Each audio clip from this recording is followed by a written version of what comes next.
So much.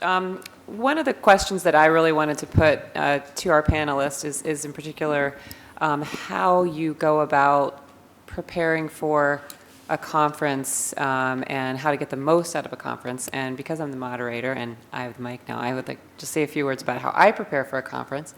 The apps that they have now where you can get the attendees ahead of time are really, really valuable.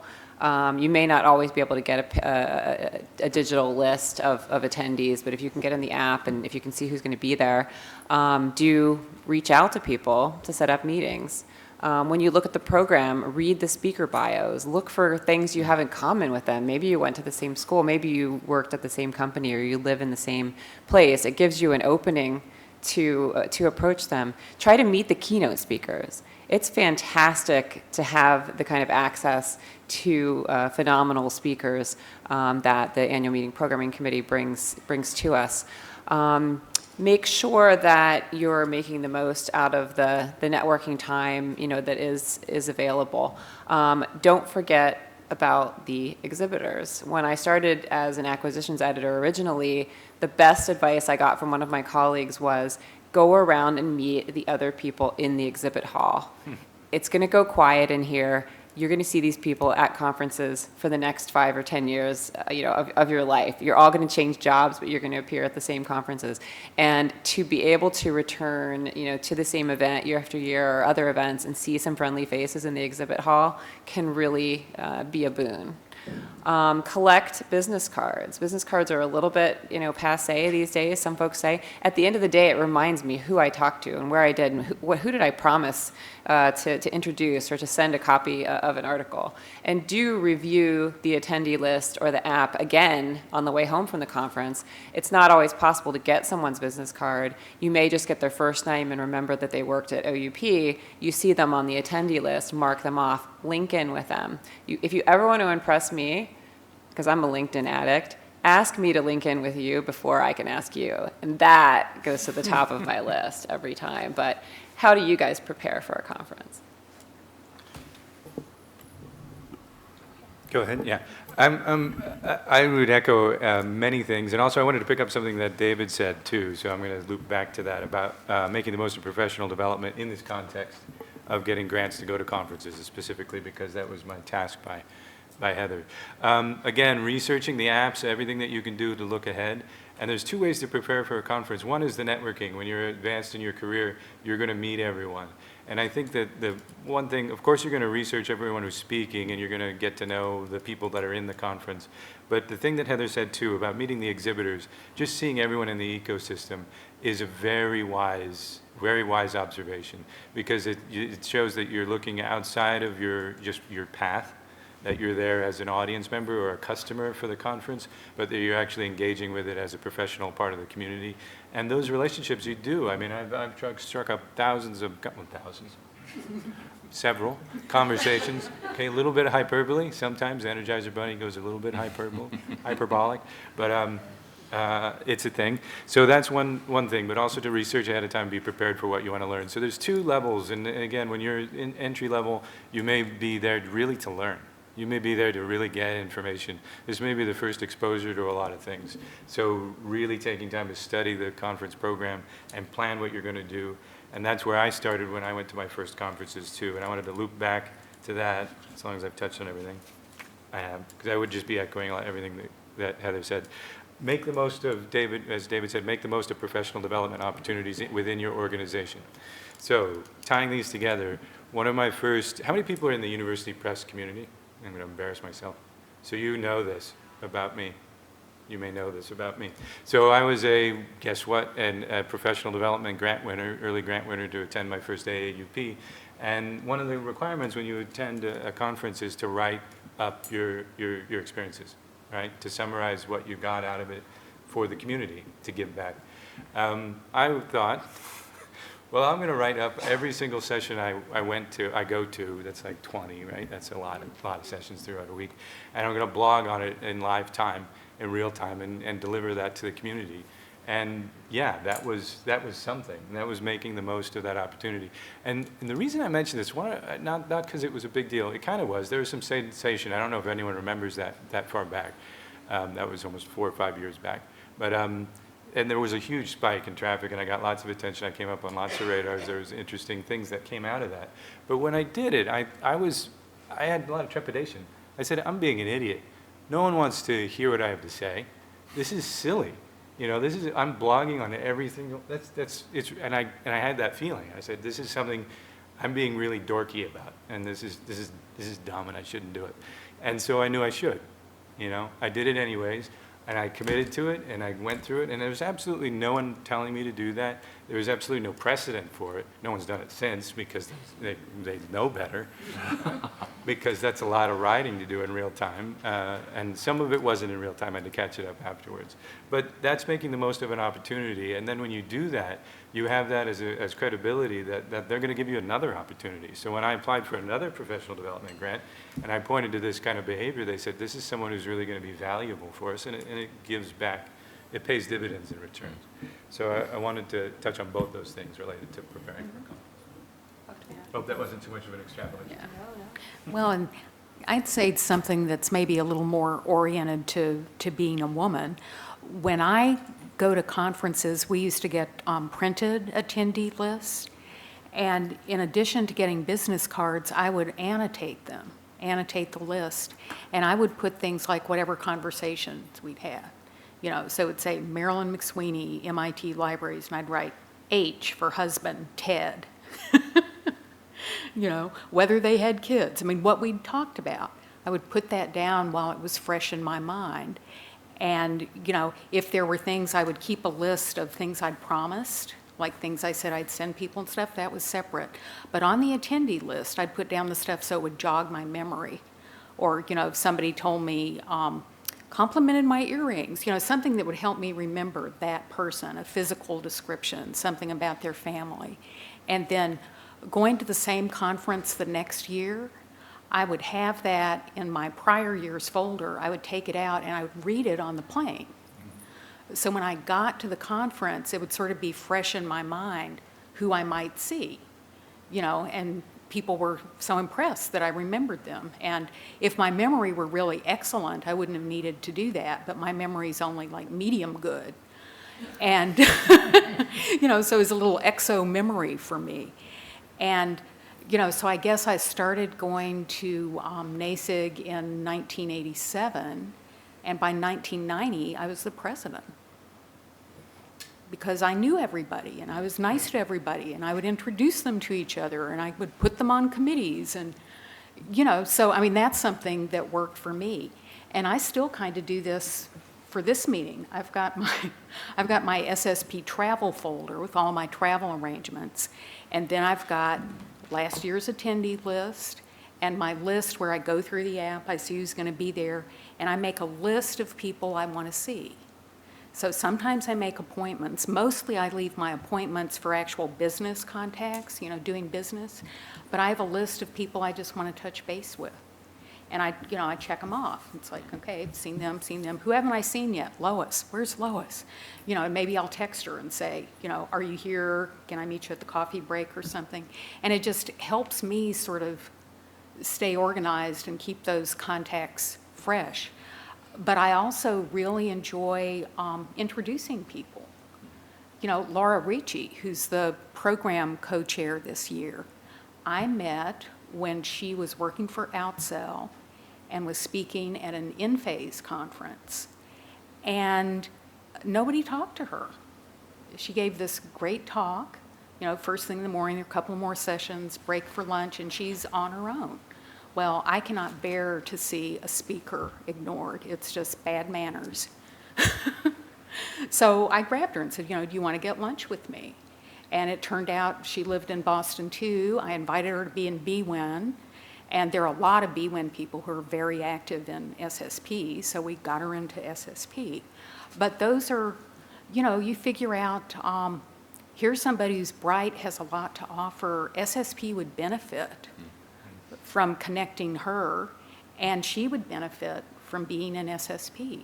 And it's just, I mean, for me, it's fun to do that. And plus, you know, people will ask you, it's like, well, you know, I'm not sure I can come to this every year. What are, you know, is there a committee that would let me work remotely? Or, you know, how can you help me get involved? Or is there some local group I should know about? And I love having those conversations with people. Yeah, I would echo all of that. And I think the other thing that I would add that I do quite a lot is, you know, and I do it out of interest, but as well, is to remember the sort of virtual community that is around the conference as well. So, you know, posting up Twitter feeds from things that you're attending, using the hashtag for the conference and so on, is a really good way to build up your Twitter contacts, because people will see that and they'll say, oh yeah, I like that, I'll retweet that, and actually that's an interesting profile, I'll follow him, and, you know, and vice versa, and you can find at the end of the conference you got, you know, a couple of hundred new followers, and then of course, you know, then you've got a wider virtual community, and you know that networking, you know, I'm a you know, Heather called herself a LinkedIn addict. I'm a LinkedIn tart, you know, and I'm probably happy to confess that. You know, I will connect with anybody that I think is remotely interesting. And similarly with Twitter, because you never know where that might go. And I think, you know, also, as I was saying earlier on, it shows that you are engaged in the dialogue, if you like. You know, you're engaged in all the discussions and the debate and in the industry conversations that are going on. And the other thing I would say about conferences is that, you know, a conference like this, or ALPS, or wherever it may be, you know, more than some of the really massive fairs like the Frankfurt Book Fair and so on, but at a conference, everybody is kind of the same side of the fence for a week. People come expecting to have conversations. They're in, you know, their receptors are on. They're expecting to have those kind of conversations, and therefore are much more willing to engage that way. And actually, being a keynote speaker, and I've spoken to a couple of people in the past about this, it can be quite isolating. You know, it's actually absolutely, you know, as October was saying, you know, you've got this very senior person who's just given this fantastic speech, and everybody's ever so slightly scared of approaching them. I found myself a couple of years ago at a conference sat next to Dirk Hank from now at Springer, thank you, yeah, it was at Elsevier, now at Springer, who'd just given this fantastic talk. And again, everybody was sort of, oh, you know, it was almost, you know, bowed out and tug the forelock. He's a human being. You know, at the end of the day, you know, he's got a wife and kids, he probably drinks beer the same as the rest of us, you know, and he's quite interested in having a conversation, and he's as interested in you as you are in him. It's something that I know the mentoring research that, you know, and anybody who was at the opening plenary that I moderated, were talking about that just how much the mentors got out of that process as well as the mentees, and I think the same thing applies, you know. So I would just, you know, bear that in mind. So I do want to open this up to specific questions that you might have, but just to add one thing that I forgot to mention, you know, don't count someone out. I love, you know, that October, if she sees a speaker by themselves, but if you see anyone by themselves, when I was an acquisitions editor, I got invited by one of my authors to go to this thing called the Medieval Congress, which was in Kalamazoo, Michigan, but none of my authors were there on the first evening, and I did not know anyone. And the reception there consisted of large tables with sort of shot glass size, you know, white wine, and not a speck of food to be had in the entire place. It was the craziest place. But I looked over and I saw someone standing by themselves, and I noticed that their name badge also said Heather. And so I went over and said, I am Heather too, shall we team up? And we had a great time. She worked for a company that I had never heard of called MetaPress, which was purchased and folded into Adipon. But we kept in touch. I took her to my author dinners at that conference. I went to her speech. She worked in electronic publishing, which was something that I really didn't know that much about. And several years later, I had put in an application for a position at Springer, and I was digging a little bit deeper into the website, and I found the MetaPress logo. And so she was just a great person that I wanted to keep in touch with, but she got my resume to the team in Heidelberg, and I was the only person that they actually considered for a product manager position, and I did not have the profile for that. So you never know who it is that you're going to meet and what they might do to change your life. And if you're sitting there and you don't know who to talk to, go over.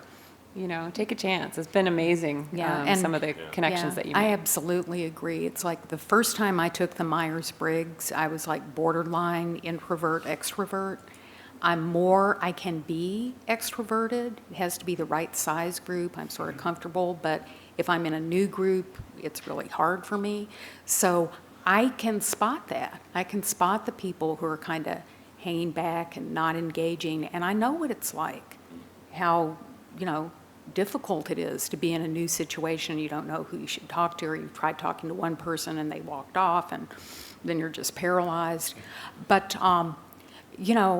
we want everybody at SSP to feel welcome and to get to meet each other. And, some of the advice, I used to talk to library school classes about going to conferences, and one of the things I would say is don't stick with your posse. You're there to meet new people. If people see you standing there talking to 2 or 3 other people, they're going to think you're fine. You know people. You actually have to kind of take the risk to be seen to be alone or to approach somebody else. And you'll get so much more out of the meeting if you do it that way than hang out with, with the people that you already know. So. But we're doing there's all a the trick talking. I read. I had Yeah. to go to South by Southwest EDU one year, and I'd never been before, and I wasn't going to know really like a soul there. And I read this article that said, walk up to 2 people who are talking. They either came there together and they would love to talk to somebody other than each other, or they just met, and it's quite likely that you can get on the conversation because maybe one of them is trying to, perhaps move along. A group of 3 or more can be harder to infiltrate. You might find yourself hanging back and then maybe just giving up. But I tried it at this conference, talking to groups of 2, and then I told them about it, and then we all divided up and we started to work at groups of 2, and by the end of the reception, I think we all knew each other. So do you guys have questions? We've got 2 mics here. I think we probably don't need it, but please say your name and where you're from, because some folks will be new. It's so revealing. Ann Sonnenbaus from Project Views. I have a question for David. You suggested that the recruiter would be willing to coach the person to prepare for the interview. I didn't realize that was part of it. I thought recruiters were just supposed to line up bodies and send them forward, and they better send a good selection or the... They vary. There's a phrase in the recruitment industry that there are some agencies that where the approach is throw enough mud at the wall and some of it will stick. I will always myself try to give a candidate as much preparation as I possibly can prior to an interview, because otherwise I'm not giving any value to that candidate, and I'm not giving any value to the client. They're not going to want to see somebody who doesn't know what they've gone there for. There are exceptions to that. I think if I was sat next to somebody who specializes in placing IT contractors with specific skills, well, their specific skills, and there's a degree to which you can pluck one out and, replace them the next day or whatever. But in our industry, no 2 people are the same. Roles, there's always nuance around the specifics of a remit. There are always things that you can learn or be told about the organisation, about the client, about the people who are going to be doing the interview, what their background is, what they feel the challenges are, how the role came about. It's information so that you can go there and give the best of yourself, because otherwise, what's the point? And that's my view. And I'm at my most desperate when I cannot get hold of a candidate before an interview, because 9 times out of 10, it's not because I know more than them, but 9 times out of 10, they will wreck that interview because they haven't done the preparation. Because, even if it's just a conscience check on my part, and even if it's just to say, got the address, know where you're going, it gives them the opportunity to say, can you just go over that bit again? Or, what does this guy look like? Or what does this lady What kind of person does she like to talk to? What's the culture of the organization? Do I need to wear a particularly smart suit, or it's Friday and dress down, so I'm going to be in a t-shirt and my Bruce Springsteen. Am I okay going to an interview dressed like that? Because I'm, quite seriously, because if I'm in a suit, I'm going to be conspicuous. All of those things matter. They're all part of the preparation. It may sound silly, but it's important.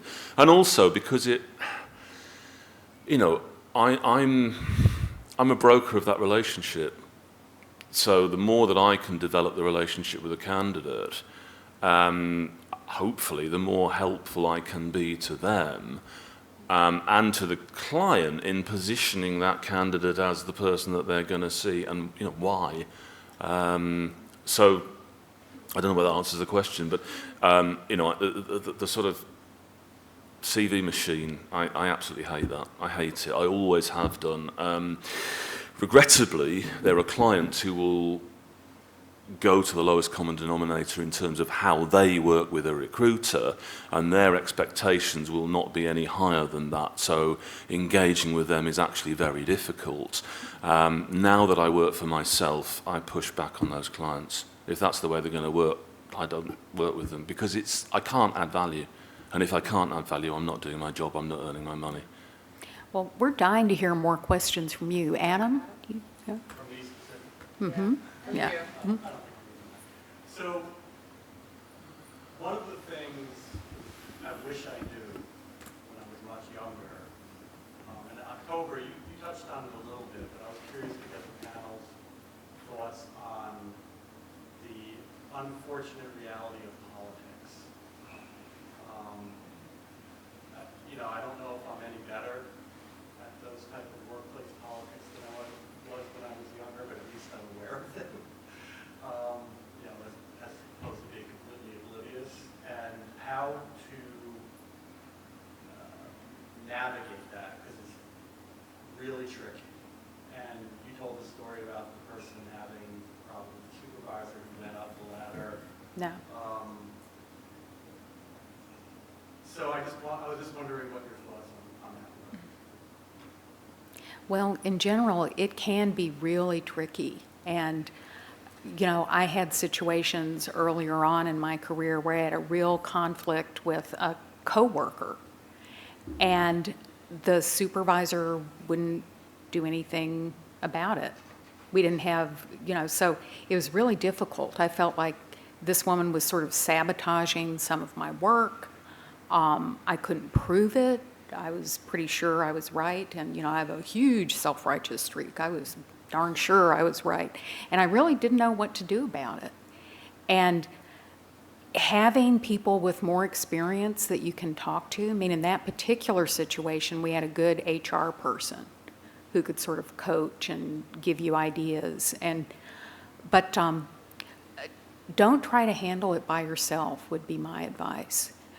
Talk to friends and colleagues about it. I mean, try to get some other perspective, and try not to do anything to escalate it, and maybe you just need to limit your contact with that person. And that's what I ultimately decided. I said, this is really toxic. I don't want it to get any worse than it is, so I'm just going to keep my distance.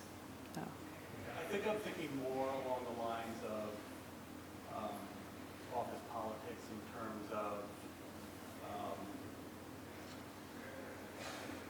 there's a position opening, and I hate using terms like, this person brown noses the hiring manager a little bit more, or their cousin, or Yeah. for some reason somebody seems to have, maybe they have pictures. Sometimes it seems like they have pictures of people. You never know how people get away with certain things. But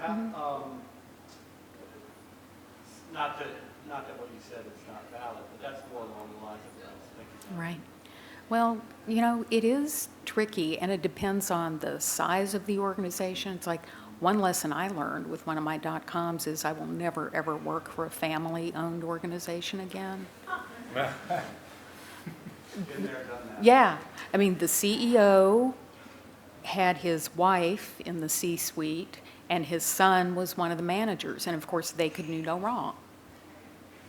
So, I could give you some advice that I've had in the past, and this would be hard, but I knew a friend who had someone in the office who had issues with kind of unfair treatment, and her manager told him, Andrew worries about Andrew.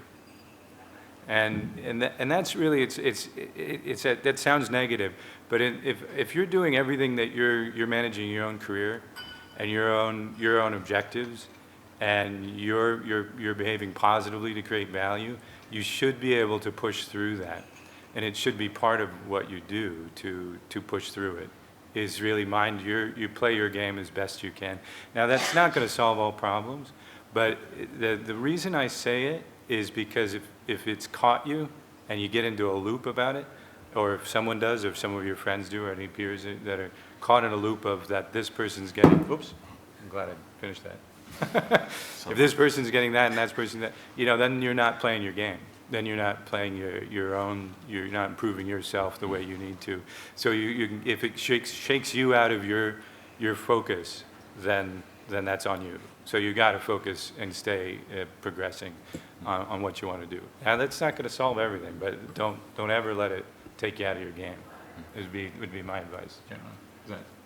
Yeah, I would just add to that I think from a recruiter perspective or career advice perspective, I think at the point at which you feel you're in a situation where you genuinely feel you've been overlooked for a promotion for the wrong reasons, and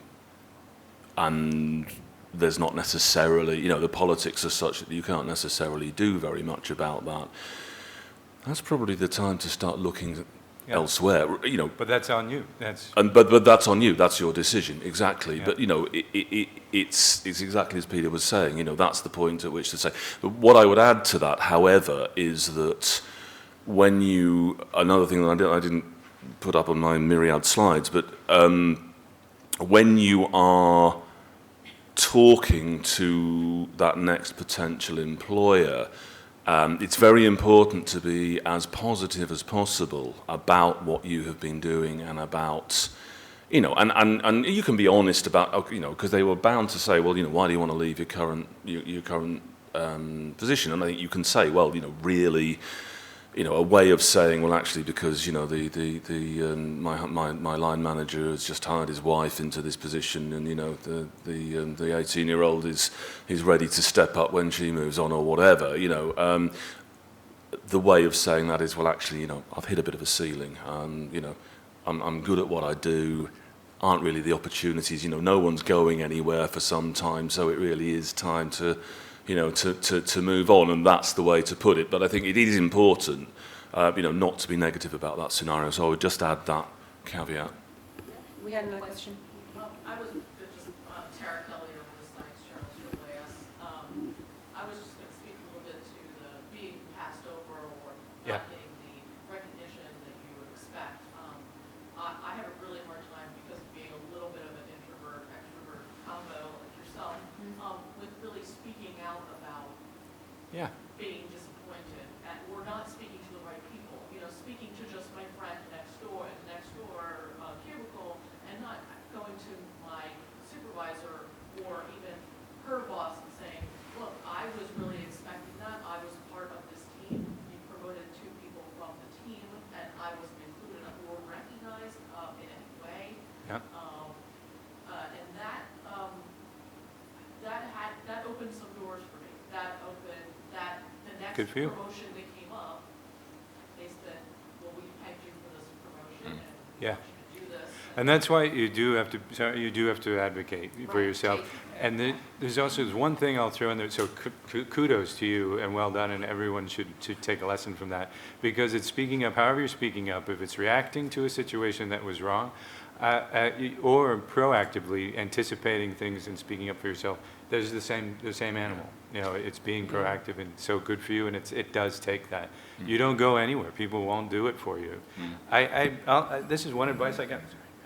go ahead, then I'll say. I love the story. Okay. So I was studying it, and we just got 15 hours in college, 15 hours out of the library. I crawled out of the main library at UC Berkeley, just falafel.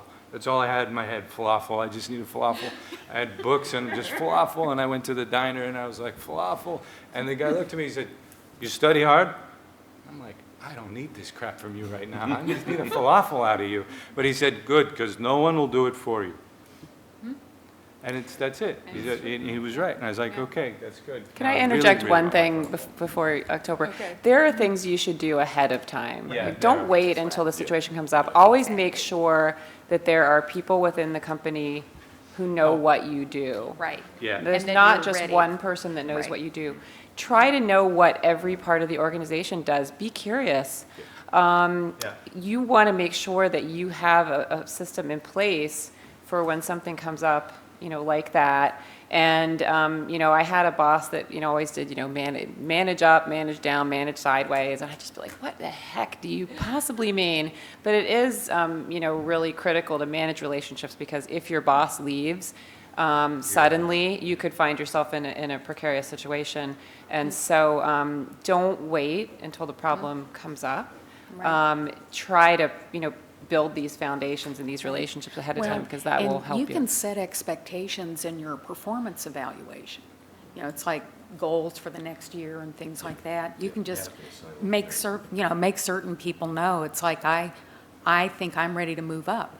I'd like to be considered for what's coming up. Can you give me some information about any skills I might augment before there's, just kind of make sure they know, because it is easy to pass over people who don't put themselves forward. Yeah. It's important to Yeah. speak up. Yeah. I could have one thing, a good strategy to help maybe break that introvert cycle too, because you were motivated to. You had to go and do something. There's an idea of stovepipe, someone who's outside of your organization whom you speak to. This is not a friend that you go to and to vent and say, oh, this is wrong, I've been done wrong. But a professional whom you respect, who you keep in touch with, who's in another industry. And that's something else that we haven't touched on yet. Having networks that are outside of this industry. We've talked about going to conferences and making networks within the industry, but I'll tell you one of the most valuable relationships I had with someone I met from volunteering with a community organization, Habitat for Humanity. She was on a CFO track. She was entirely out of my world, but we just kept in touch, and we'd have lunches every few years, or every few months, and we'd keep in touch, and she was just an entirely different perspective on anything. And those are great people to have. Those are stovepipes. They're outside of your community, so you can say anything to them. And they're people that will challenge thinking and say, why don't you do this? What are you doing? I mean, they'll tell you totally different things from any of us. Or they'll push back on you. Yeah. They'll say, why do you think you were slighted? What exactly happened? They'll kind of get you to do some more processing and think about, gee, is there another way to interpret that? So really good to have those stovepipes who are outside of the world. Yeah. Another question? I think there was another question over here. Hi, Sorry, Brenda Wiley. I have a question for Peter. Yes. So I think. Is it about my MBA? No, just kidding. So nobody's asked about the MBA. There's some interesting things Nobody there. cares about I you. know, no one does. I'm going to talk about it anyways. You know what about the MBA program? No, just kidding. So for like some traditional bigger companies, it seems very clear how you can get promoted within your own track in your distinct silo of the Yeah. company. But in my limited experience, it seems as though it's harder to move across different departments, and Yeah. that mobility is not always there. And some companies aren't very prepared for that. Mhm. So since you've done that successfully, what would you recommend for professionals who are trying to do that, or what companies can do to make that process better? Sure. Well, that last little, you snuck something in at the end that's a little bigger, but I'll talk to the first part. And that is informational interviews is one of the key concepts that you always have, that we get thrown. Everyone's heard of an informational Yeah, interview? explain what you mean by that. So Yeah. that- So an informational interview is asking someone, and it's similar to mentorship or asking for a job or promotion, identifying someone in that other part of the organization that you recommend, someone your first step you talk to, you say, I want to contact someone over there and learn more about what they're doing. And you ask them for an informational interview. And it's best to do it when you don't need something in exchange. Yes, When you're yes. on like a pure interest, Yes. level playing field with them, because then you can be really candid, and Yeah. so. And stick to your timeline. you said, I'm asking for an hour of your time or an hour and a half, whatever your appointment is, you don't overstay. You're very respectful of their time. And, Yeah. maybe they'll reach out and ask to talk to you again. But again, that's sort of letting people know that, that you're on their radar.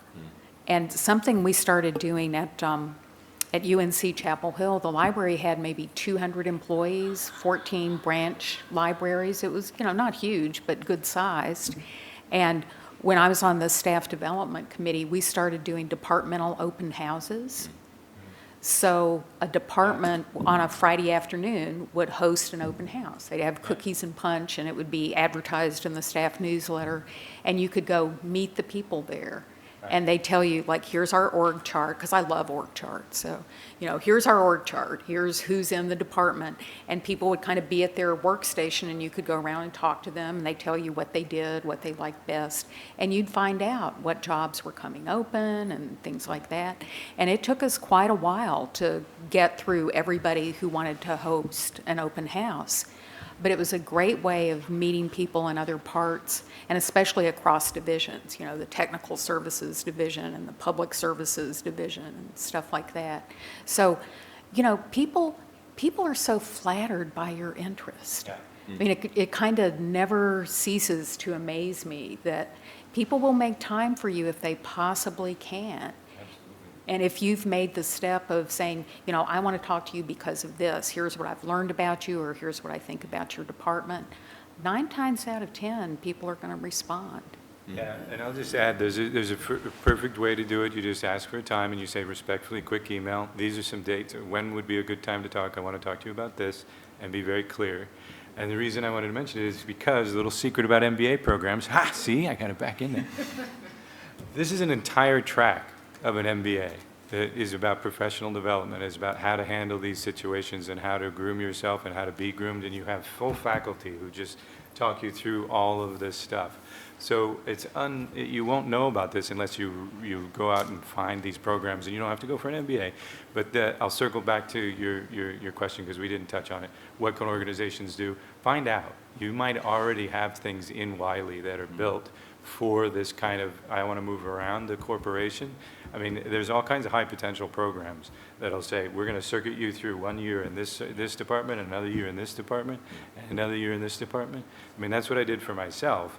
But in a tiny organization, they don't have something that would be hard for them to do. But there's probably a bunch of things that Wiley has in place. Yeah. And it's just about making known that you want to get in touch with those things, that they'll find you and they'll get you plugged in.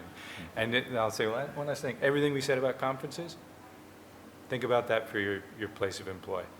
All of the things we talked about, networking and getting to know people, think about it the next time you're in your office. What would you do to get to know people there? And in a larger organisation like Wiley, it's also worth talking to someone like the HR director and go to that level, because those people are usually operating, they will have a responsibility for things like talent development and professional development and so on, but also they've normally got a really, really good umbrella view of the organisation. They understand it culturally and so on, and they will, they will also have a good understanding of, where is the hiring going on in any particular vertical at any point in time. And they will be a good starting point for, okay, well, if I wanted to move over into that area, what kind of things do they normally look for? And they can give you that sort of overview as a starting point, and be a useful point of reference, because they have no particular axe to grind either, in terms of whether, moving from one area to another, might hack off your current manager or whatever. They will be looking at it from a group perspective. Right. I obviously work a lot with HR directors across my client base, and there's some pretty impressive people, and they know a lot, and they're also very approachable a lot of the time. Yeah. Very busy people, Right. So again, as Peter and October was saying, set out some criteria, why do I want to come talk to you, when would you be available, but they're well worth talking to. Right. Well, and you can take the longer view. If you apply for a job, for an internal promotion or somewhere else, and you don't get it, you may get an interview and you get turned down. But that's all experience.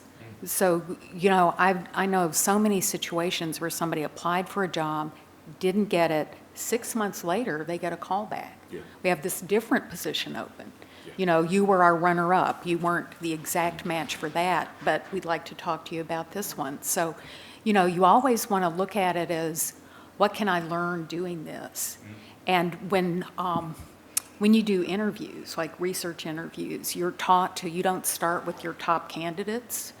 You start with kind of lower value people to interview so you can hone your questioning and get things refined before you go to the big ones. So you can think about job hunting like that. You know, you try some of the smaller, less critical ones and get your skills up, and then you, you know, then you're ready to go for something more senior. Yeah. But, So look, yeah. it's look for a job when you're not looking for a job. yeah. So And- we're actually out of time, and I don't want to Oh. keep people, I went to Ohio State, receptions are what I live for. Right, But I want to thank the panelists, and I know there were a couple more questions, so we Yeah, can certainly and we're going to move be, those on to we're the going to be in the bar, so come find us at the reception. reception. So thank you. Then the bar Thank later. you for coming. Yeah.